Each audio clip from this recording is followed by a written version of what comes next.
Finding the right cycling shoes can be a hassle, but with today's though, it might get a little bit easier. What's up guys, my name is Charles and welcome back to my cycling YouTube channel. If you're new here, don't forget to hit the subscribe button for more cycling content. So in today's though, we have Alex Malone who's coming on the channel for a chat. Alex is the head of marketing at Bont Cycling and he will share a lot of knowledge for you guys. We will dive into lots of subjects about cycling shoes, how they're made, their construction, the different types of carbon, how to find the right fit, why the BOA system is such amazing, heat molding, and a lot more. This though is quite long, so see it like a podcast. There will be some timestamps in the description down below for you to skip to whatever piques your interest. All right, without further introduction, let's dive into the chat.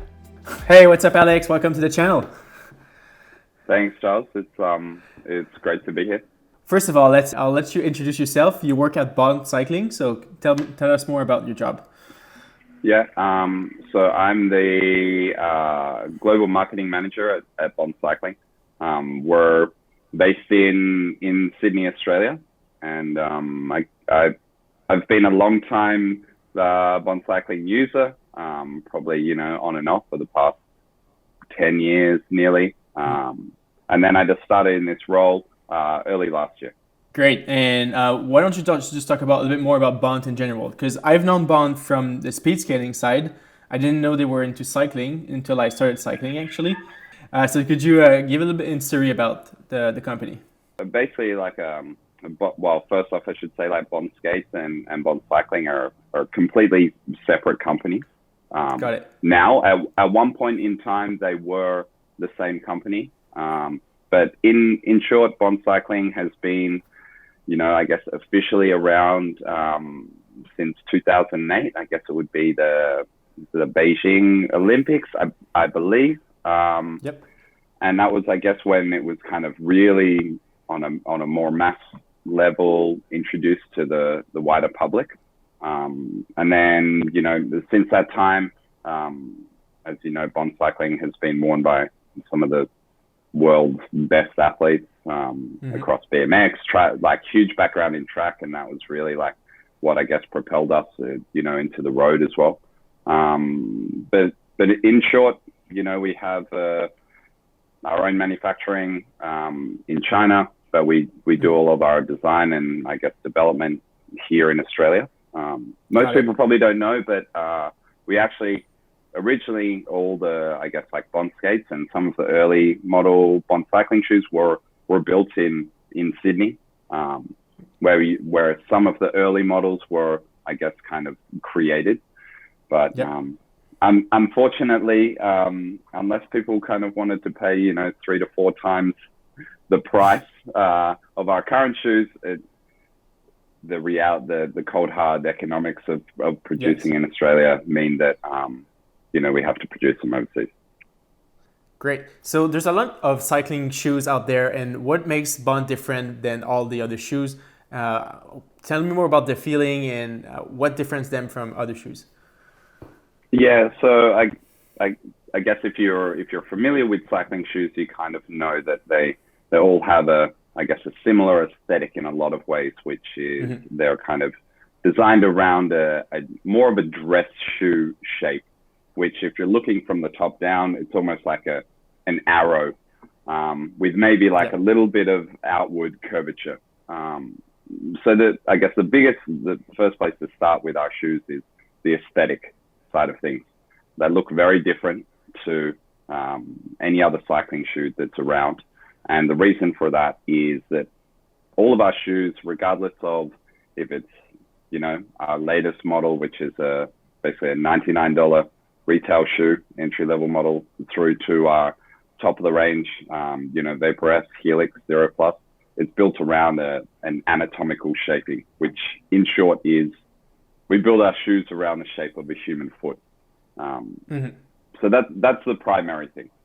And most of the shoes are made of carbon. What's the difference with the different type of carbons there is in the market? Okay, so I guess probably what we should talk about with carbon fiber is more to do with the construction. So along with the aesthetics of our shoes, let's look at the shoes you commonly ride in. Let's say the VayporS, for example. Aesthetically, it looks very different because you kind of have not only this anatomical shape, but you have a carbon, what we call a chassis, because in a lot of ways it is a chassis, and it's a monocoque chassis, which means that the shoe itself as a structural unit is one part. So I don't have a shoe next to me, but if you say take a VayporS shoe and you were to say it's a white one, and you were to peel that white layer off the shoe with the boa and everything, what you're actually left with is a complete structural support mechanism that, if you wanted to, you could bolt some boas onto it and use it as kind of like a naked shoe, so to speak. So it's a monocoque chassis because it's not only just a flat base with an upper glued on top of it.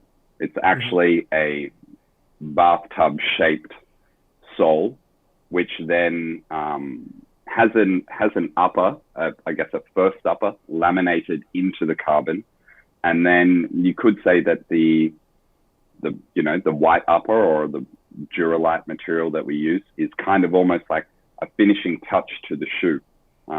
It doesn't really play a part in the structural integrity of the shoe, and that's a huge difference in the way that we make our shoes compared to other brands out there, which use a flat carbon shoe similar to your casual shoes, which is a flat piece of carbon, and then the upper basically, excuse my rudimentary explanation here, you kind of have the upper like that, and that comes around and it's kind of like glued and stitched to the sole of the shoe, whereas ours is kind of like reverse of that. We kind of like flip the shoe on its head, so to speak, and you kind of have this carbon bathtub shape that, along with the laminated anti-stretch upper, is already wrapping around your foot from the bottom to the top before the final piece is kind of glued on. Got it. It does make sense because I've looked recently at my older shoes and I've realized how the carbon was like the sole was really narrow compared to the Bont that I have. So is this bathtub shape makes for better power transfer, and how does that compare or transfer to the bike? So when you kind of take, I guess, like the monocoque construction, what allows you to do is not only create a very, very stiff shoe platform, but it also allows you to have better control over the areas that are absolutely supportive structures, and maybe some areas that don't have a lot of force put through them, and they can be made like incredibly thin. So one thing to kind of note, and which is why our stack height is 3.6 millimeters for the VayporS, which I'm sure your viewers could correct me if I'm wrong, but it really is the leading it's the leading shoe when it comes to stack height. I don't believe there would be another mass-produced shoe out there that is lower than 3.6 millimeters. Again, I could be proved incorrect. But if you have this monocoque chassis, because there is such stiffness and strength in it, it allows you to make all of the carbon fiber that is used for that construction very thin, but still very, very strong. I got it. And so a good platform or a good base is important, but also the retention system is really important. I love my VayporS because it has the dual BOA and the Helix, but can you tell me more about the BOA system in general, and is the industry going to move forward to that technology, or is there another technology of retention system out there? I guess BOA is we haven't always used BOA. We've tried other dials in the past. The thing that I guess BOA, has going for it, and why it's such a dominant force in not only cycling industry, but they're used a heap in like you'd be maybe surprised, like golf shoes, yes, snowboard boots. They're everywhere. Some other garments, they have a lot of, I guess, different usages and they create different dials and all the rest. BOA really crush it in the sense that they have a solution that can kind of almost suit any application that you want when it comes to a cycling shoe. Through their L6 dials or the IP1 or the newer Li2 dial, it functions very well. But then, like all things, when it doesn't function, they have the really great backup support. They have a lifetime guarantee on their dials. So I actually have one in my hand here. On the dial and the lace, they have a lifetime warranty. So if, for example, you have a pair of shoes from any brand, the lace breaks, you accidentally break it, you have a crash, the dial pops up, but the housing or the base is still intact, you can jump on BOA support, and within a few clicks, you can have replacement dials sent out. I think you pay shipping, and that's about it. Wow, that's really interesting. I did not even know about that service. Yeah, and they really, we've had, I guess, like customers in the past, maybe they have an old pair of shoes where Bo would probably get very upset with me saying this, but while they only provide a lifetime warranty on the dials and the lace, they do from time to time help out a customer who maybe has a pair of shoes that they just simply can't get rid of, and there's an issue with the housing, so what's stitched to the shoe.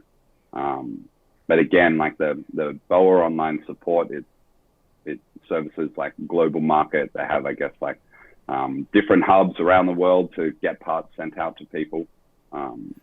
So, in terms of backup support and service and warranty, they're really, really good. At the same time, as a manufacturer, they charge you for that premium. To kind of have their products on your shoes, there's quite a process that they like you to go through. All shoes have to get approved. Basically, like samples have to get made. They have to be sent to them. They have to be tested. They have to be approved prior to you putting them into production and selling them.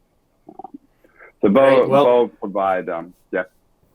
I mean, like the BOA system for me is just, I would not go back to any other shoe right now that doesn't have BOA. I really feel it's really that good. But my next question was, so why is there a 2 BOA system on the VayporS and why is it 1 BOA system on the Helix? Why not 2 again? I guess, the Helix is a kind of, I guess the term that's coined is a reimagined closure system. So I guess the whole point with having 2 dials or having a buckle and 2 straps or whatever it is so you can, I would probably find, now this may be different for other people, but personally I guess like the way I do up, say, my VayporS is fairly even for both shoes. I don't tend to need it looser in one area, tighter in one area. What the Helix does, because the lacing system goes basically through and up and around the carbon sole, and it has anchor points from the forefoot right up to where the dial itself is, near the ankle. And so when you adjust that dial, it's adjusting the tension of the shoe over the top of the foot in an even way. So the Helix, because of the way that it's laced and goes through the shoes, through the carbon itself via a lacing guide, it doesn't need 2 BOAs. Now, if you're someone who likes to have micro adjust for front and back, or forefoot and further up the foot, then the VayporS is great. But if you're someone who's kind of a set and forget, then that's where the Helix comes in. Got it. So you just said that the Helix was a kind of a new shoe developed recently. What's the process of developing a new shoe? What are the required steps for a company like Bont to bring a new shoe to the market? How much does it cost? And if you can run us through all of that. Yeah. So, I mean, I can't really comment on some of the previous models so much, but what I can say is that the CEO of Bont Cycling, he's been, I guess, the man responsible for the entire cycling division. That was why he was brought on over a decade ago. And he is sometimes I like to refer to him as, maybe he'll watch this video, as a bit of a mad scientist when it comes to concepts and designs for shoes. Say the Helix, for example, he's forever looking at ways to, I guess, refine and improve the way that the foot fits inside a cycling shoe. The Helix is, a concept that I guess he had in mind for a while. And he's also the guy that kind of goes to because he's been with us with Bont Cycling from the beginning, he goes to the factory himself, tinkers away, builds things, actually like laying all of the carbon fibers over the last, playing with different ways, different anchor points, different shapes.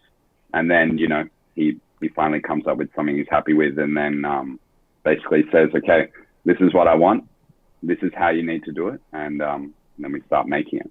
So that's with like a previous model. If you want to look at, something that's more current, is the new motion shoe that we've just kind of launched. It's still very new in the sense it's not available globally as yet. So development for that shoe during the past 12 months is tricky because we haven't been allowed from Australia to travel anywhere. So it means our CEO, Stephen, he hasn't been able to travel to our factory to basically develop this product. So a lot of it has been done from kind of concept phase and drawings and sketches through to working with our factory, getting them to do mock-ups, production samples, send them to us.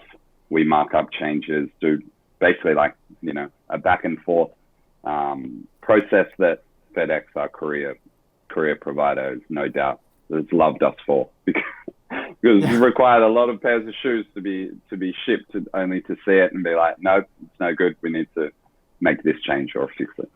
So Bont shoes offer the narrow width, the normal and the wide width for most of their shoes. This is not something that we see often into the industry. Is it complicated to offer this kind of design choice to the customer? And is it different molds for different sizes? And if you can have more information on that. I'm not sure. I guess, part of the anatomical design philosophy at Bont Cycling has to have a range of options, suitable for as many people as possible. It wouldn't be correct of us to say, yes, we're the number one producer of anatomical cycling shoes in the world, but only if you fit into this size and this width. So that's why we have, as a relatively standard option, you have narrow, standard, wide. Then you also have Asian fit. And then within Asian fit, you can have a double wide Asian fit. And within the wide, you can have double wide. And there, I guess, are a few of the offerings. Before then, we can look at doing things like full custom shoes, which are built around foot castings of the customer. So the way it kind of works is, we send out the casting socks and the customer follows our specific process. Casting socks are made, which then is creating a shell around your foot. So it gets all of the imperfections, all of the shapes, all of that kind of thing. And then it's sent to our factory where the mold is poured into the castings. And then you basically break the castings off and you're left with effectively a custom shoe last of that customer's foot. And that's what all shoes are made around, is a shoe last. So in terms of going back to your earlier question, Is it complicated to offer all of these things? Not really. Is it more time consuming and more costly? Absolutely, because there is a narrow last. And so when I talk about last, I mean, it's basically a replica that we have designed through our foot scans and refinement over the years. It's basically the shape of a foot. So in those foot lasts, we have narrow, standard, wide, and Asian fit.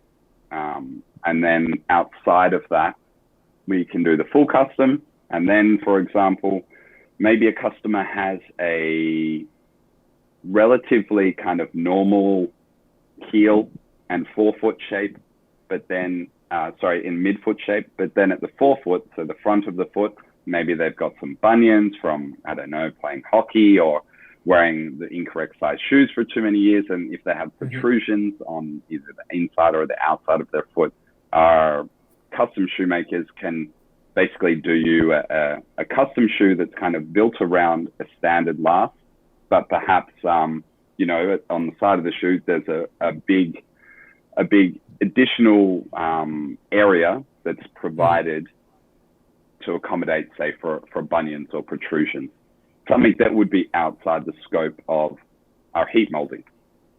Got it. And what is the process for someone who wants to get his hands on a custom shoe? He gets the socks shipped to him, and then he do his own mold and send it back?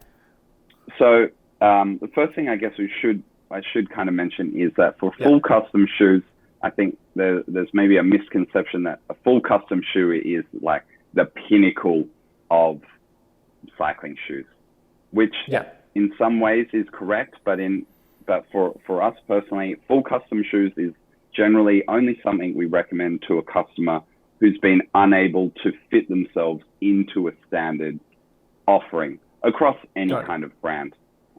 If someone comes to us and they absolutely want full custom because that's what they want, then for sure they can have that.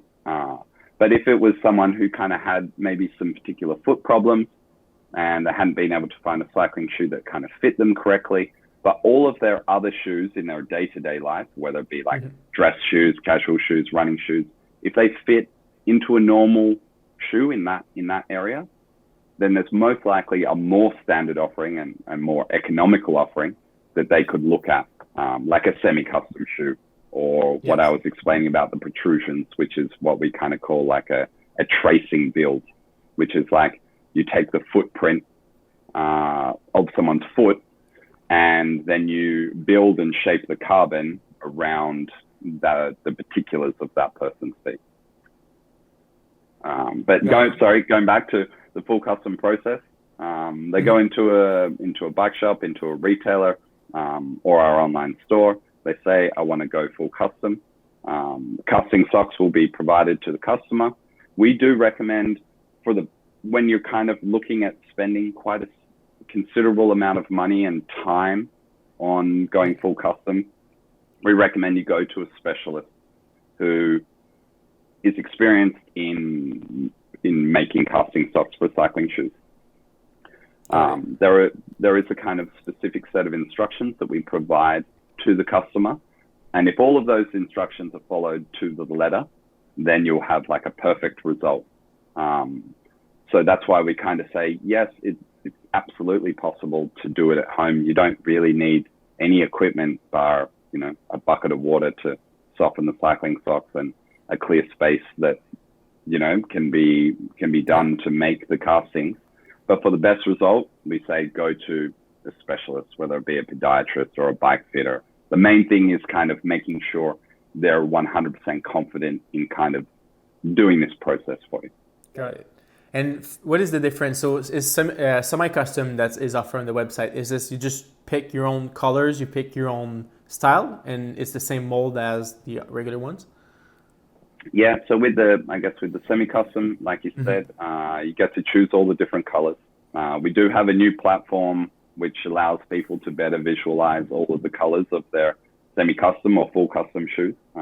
That's very much in the process at the moment. Hopefully it's launched by the time this video comes out. That will allow people to in a more easily way, choose all the colors like you could on like Trek Bike's Project One website or whatever it is, really visualize the shoe. But for a semi-custom, number one, some people just want to buy them because they want their own custom color. But perhaps they also have maybe a few things that need to be adjusted or amended that falls outside the regular offering. Like I was kind of saying, maybe they need something, say, for example, they wear orthotics. Orthotics or custom inner soles can sometimes raise the stack of the effective stack of the shoe, because you pull out our inner sole, which is very, very thin. and then you put your custom orthotic on the top, and then maybe the shoe doesn't feel like it's tall enough, like you lack volume. So you would go semi-custom shoe in that way. Got it. As of right now, I mean, at Bont, you do have a kind of big lineup from entry level to high-end cycling shoes. Is there any other shoes in the making, or what would be like a future shoe that we see from Bont? Always working on things, and my boss is always tinkering away with various projects. I can't provide any specifics, but what I can say is that doesn't matter what we bring out, it will never steer away from the anatomical design philosophy. So they're always going to look very different to any other cycling shoe. And, that may mean that you love them. That may mean that you prefer something which you believe is more beautiful. But the first and foremost is that we produce a shoe that covers off those anatomical elements. And then aesthetics comes after, fit, function, performance, durability, all the rest. So I can't provide you with any specific details on what's coming up, but they're always working on things, and with any luck, this year allows us a little bit more freedom in terms of travel to be able to launch and release new products. Cool. There's something we did not talk already into this conversation, and it's the molding at home from the regular shoes available. I feel like something that we don't see from other brands, that you're not recommended to mold your own shoes at home. Why is Bont offering that, and what makes it possible? So I guess the first reason why you can't heat mold another pair of shoes is because of, like I was kind of saying initially, about the way that it's constructed, which is a more or less flat bottom shoe, a flat bottom sole with an upper over the top of it, and perhaps that upper is made from a very flexible material, which means that if your shoe is too narrow, or if your foot is too narrow or too wide, it will kind of just stretch and spill out. If you kind of have this flat sole, but your foot is wider, it kind of can just spill out over the sole. You can't heat mold those shoes because there's, in short, really nothing to heat mold. Whereas with our shoes, because it is this kind of bathtub construction, which wraps up and around the foot, heat molding can offer people a more refined fit if required. Yes. Heat molding is, I guess, a feature of our shoes, but personally, I don't think it's an essential element to it. There are a lot of people who don't need to heat mold their shoes at all. They put them on out of the box, they feel great, they're good to go. For those people, I say, well, you don't need to heat mold your shoes because it's not providing any additional benefit. If they feel great out of the box, you won't, get an extra 1% performance by heat molding. Personally, for me, my feet are very flat. They're fairly wide in the forefoot. I also kind of have a couple of protrusions. So for my shoes, I'll always put them into the oven to heat mold them, which is a process that can be done at home. It can be, I guess, it's one of those things that we love. We love the fact that our shoes can be heat molded, but in some regard, I think it can also cause frustration for some people who maybe have challenges heat molding the shoe to the way that they want it to heat mold. What do you mean by that? Yeah. So if you kind of go back to the beginning when we were talking about, we've got this kind of bathtub carbon construction with an anti-stretch layer that is laminated into the shoe. After that anti-stretch layer, there are anti-stretch tape that goes over the top of the shoe that stops the shoe from stretching. It's why our shoes, you could take a shoe that's 1 year old or, 5 years old, 10 years old, and really it's not going to have stretched in the upper at all because of the way that it's constructed and the anti-stretch material that we use. It doesn't wear out or flex over time. It just stays where it stays. And so with that, what it means is, first off, carbon fiber, like your bike in the background here. Your bike in the background is designed to be stiff in certain areas and maybe compliant in certain areas, but the amount of movement you're talking is minuscule. It's very, very small. So then when you take, say, our shoes, for example, that are also made out of carbon fiber, which once set is not a flexible material. It's designed to be stiff, but, absorb vibrations or be compliant, whatever it is. But essentially, it's kind of like a very light, rigid material rigid construction. And then you put an anti-stretch over the top with another upper, and then you heat mold it. There are limitations to how far something can be heat molded, because if you just had this kind of bathtub of carbon and you wanted to heat mold it, you could probably heat it up enough that it would go completely flat. But because you have the top of the shoe holding it all together, you will be able to heat mold the shoe only as far as the upper will allow it to move. One thing that we do like to remind people is that heat molding is designed for small changes to fit and not size.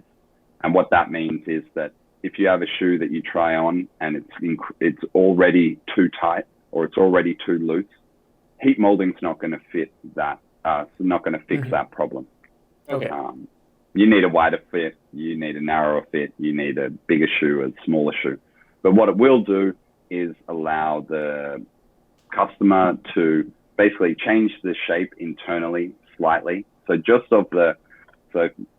remember, the upper is not made from carbon fiber, and it's the heat moldable chassis that can be adjusted. So it's anywhere from, I guess, the heel cup all the way through to the toe box area can be adjusted with small changes. Got it. And what would be the process? So your shoes are mostly available online. So I know there might be stores who have it, but people who are going to watch this video might be interested from getting them online. What would be the best way to find the right size for them?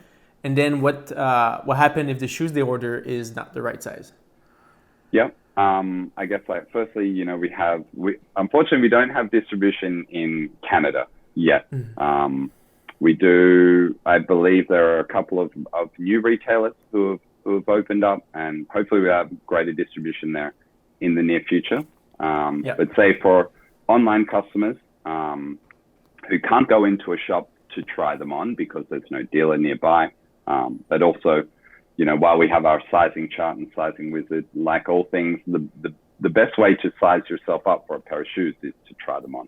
But if you can't do that, our regular website, which is bontcycling.com, has sizing information on there. It has an updated sizing chart with all the various models and then instructions of how we recommend you measure your feet to then work out what size will be in our shoes. Something to keep in mind is that each shoe that we have in the size range varies by 5 millimeters internally. So that's quite a small margin that you have to play with when you're measuring your feet. So we kind of, it's common for us to ask customers to, when they send through measurements and we don't think they sound quite right, to measure their feet again, following our instructions, because that'll ensure that you get as close as possible within the ability you have to kind of measure your feet in the most accurate way to get the right fit. If it's a shoe that's purchased online and they ship out and the size is not correct, you can ship them back. We have a US warehouse that can take returns. So you can ship them back there and then you'll get a refund, and then you can reorder them or not reorder them as you so wish. That's great. That's great.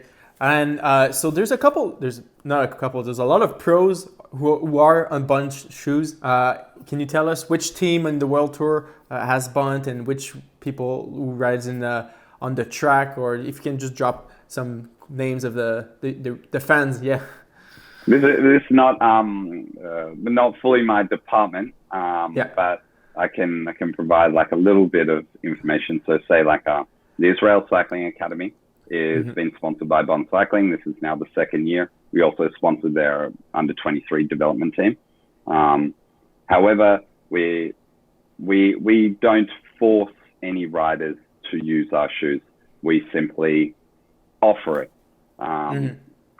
So, Chris Froome, he's on Israel Cycling Academy for this year. I don't believe he's going to be in our shoes because I think he's worn cities for most of his career, and that probably contributes to his weekly paycheck quite significantly. Yes, for sure. So we sponsor that World Tour team. We have a number of riders in the World Tour, like, who from, say, like a Green Edge cycling team, or now they're called, I think, Bike Exchange.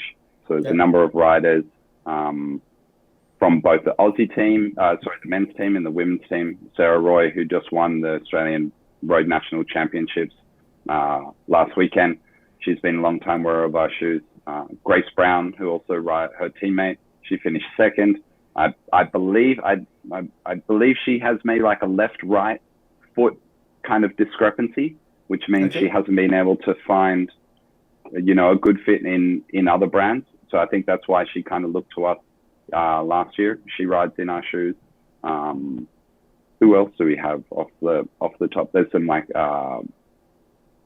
Caroline Buchanan, who's a world-class BMX kind of free rider. She uses our shoes for BMX. Alex Dowsett, he's Giro d'Italia stage winner, former hour record holder. He rides in our Zero Plus shoes. So I think that was all my question I had for you today. If you have anything else to add before we wrap this up.